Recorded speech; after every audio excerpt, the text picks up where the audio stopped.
असां निंड नेणनि जी तोतां लुटाई।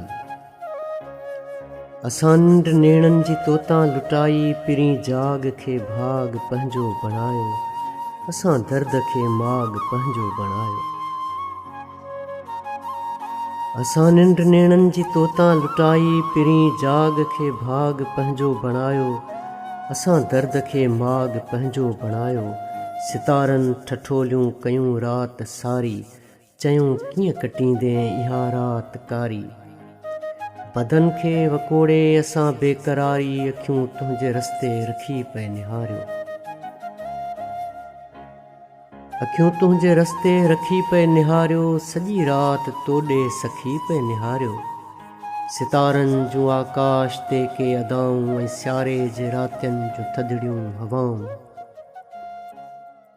सितारनि जूं आकाश ते के अदाऊं ऐं सियारे जे रातियुनि जूं थधिड़ियूं हवाऊं। असांखे अकेलो ॾिसी रक़्स कनि थियूं।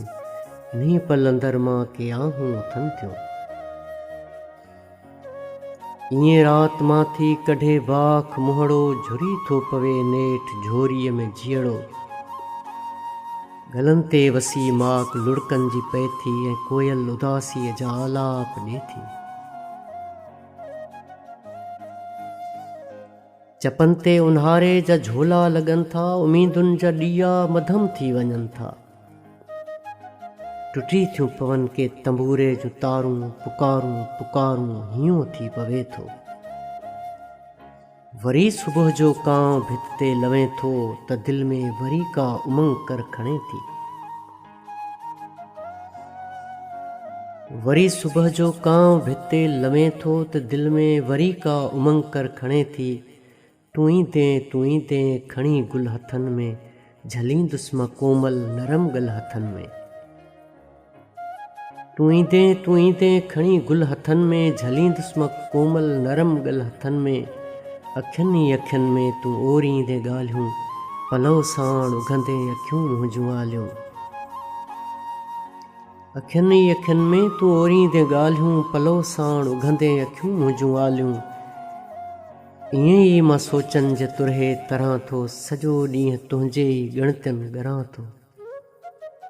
वरी शाम जो हर का हसरत छणे थी।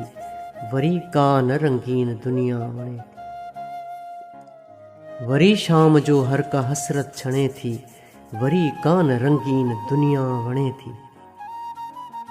वरी राति कारी डिघावार खोले। नओं दर्द ॾियण लाइ असांखे थी ॻोल्हे। ईअं ॾींहुं थिए थो ईअं राति थिए थी। ईअं इंतज़ारीअ में प्रभात थिए थी। ईअं ॾींहुं थिए थो ईअं राति थिए थी। ईअं इंतज़ारीअ में प्रभात थिए थी। ईअं ई असां बसि उमिरि खुटाई। असां निंड नेणनि जी तोतां लुटाई। असां निंड नेणनि जी तोतां लुटाई। असां निंड नेणनि जी तोतां लुटाई।